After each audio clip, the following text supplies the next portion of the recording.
আপনার কথাতে। হ্যাঁ, কিন্তু হ্যাঁ, হ্যাঁ। শিল্পকলা তো শিল্প একটা দীর্ঘস্থায়ী ব্যাপার।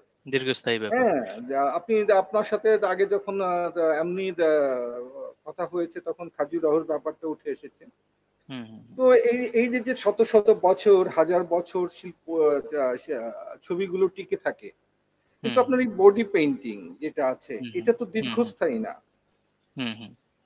না, আপনি অবশ্যই প্রিজার্ভ করার ব্যাপারটা বলছেন না, জি, এই ব্যাপারটা ঠিক সেরকম নয়। এটা অবশ্যই দেখুন, আমরা যখন আর্ট কলেজে ভর্তি হই তখন আমাদের কোর্সটার নাম ছিল ব্যাচেলর অফ ভিজুয়াল আর্ট। তো সময়ের সাথে সাথে যারা শিক্ষাবিদ তারা মনে করলো যে আমাদের যে ফাইন আর্টের ব্যাপারটা শুধুমাত্র ভিজুয়াল নয়, যে শুধু চোখে দেখাটার মধ্যে রইলো না। তার মধ্যে সাউন্ড এলো, তার মধ্যে মানে এইভাবে আস্তে, আস্তে ম্যাচিউর হয়ে সেই কোর্সটার নাম বর্তমানে ব্যাচেলর অফ ফাইন আর্টস। সুতরাং দেখা ছবিটা শুধুমাত্র দেখার মধ্যে সীমাবদ্ধ রইলো না।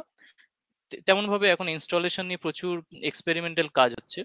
তো শিল্পটা একটা জায়গায় মানে মানে বন্দি নয় আমি মনে করি। এবং এটাকে যে প্রিজার্ভ করার ব্যাপার, তো সেক্ষেত্রে আমরা ফটোগ্রাফার, প্রফেশনাল ফটোগ্রাফার হায়ার করি আমি আমার স্টুডিওতে। তো সেক্ষেত্রে তাকে সে আমার ছবিগুলো তুলে রাখে এবং ওইটাই এর প্রিজার্ভ করার মানে এইটাই আর কি।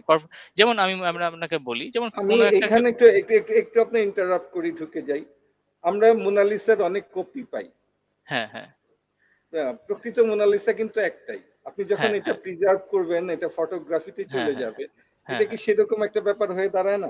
আচ্ছা, আমি বলি এখানে দেখুন, মনে করুন গান, কেউ যদি গান গাইছে, আপনি কটা লাইভ কনসার্টে অ্যাটেন্ড করেন? আমরা তো রেকর্ড ভার্সনটাই শুনি বা কমপ্লিট ফাইনাল ভার্সনটাই শুনি। তেমনই বলতে পারেন যে বডি পেন্টিংটা একটা, আপনি অবশ্যই যে সেখানে যদি ইউরোপে যেতাম আমি রাস্তার উপরে ওপেন রাস্তায় আমি পেন্টিংটা পারফর্ম করতে পারতাম, সেটা একটা সুযোগ আছে। কিন্তু আমাদের মতো দেশে এশিয়ান কান্ট্রিতে সেই সেই মানে লিবার্টিটা নেই। তো অবশ্যই লাইভ পারফরমেন্স তো দেখাই যেতে পারে, সেটা সুযোগ যেমন রয়েছে, তেমনই আমি যেমন বললাম একটা গানের উদাহরণ দিলাম, একটা নাটক বা অভিনয় বা থিয়েটারে দেখবেন ওটাও এখন রেকর্ডের ভার্সন পাওয়া যায়। অবশ্যই তার মধ্যে একটা বাধকতা আছে, কিন্তু বডি পেন্টিংও তো সামনে থেকে দেখাই যেতে পারে। প্রিজার্ভ করার যে ব্যাপার, সেটা যেমন গানটাকে একটা কম্পোজ করা হলো, সেটা ফাইনাল ভার্সনটা রেকর্ড হলো, সেটাকে আমরা শুনছি, তেমনই এটা একটা অল্টারনেটিভ মিডিয়াম, যেমন আচ্ছা, ইনস্টলেশন।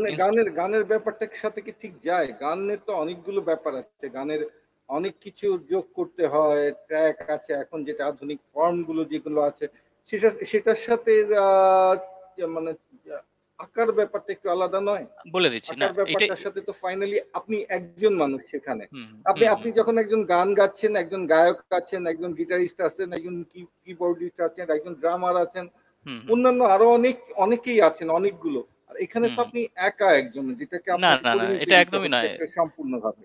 এখানে তো মডেল আছে। আমি যদি হিউম্যান ক্যানভাসই না পাই, তাহলে এখানে মডেলকে স্বীকৃতি দিতে হবে, ফটোগ্রাফারকে স্বীকৃতি দিতে হবে। এটা একটা টিম ওয়ার্ক।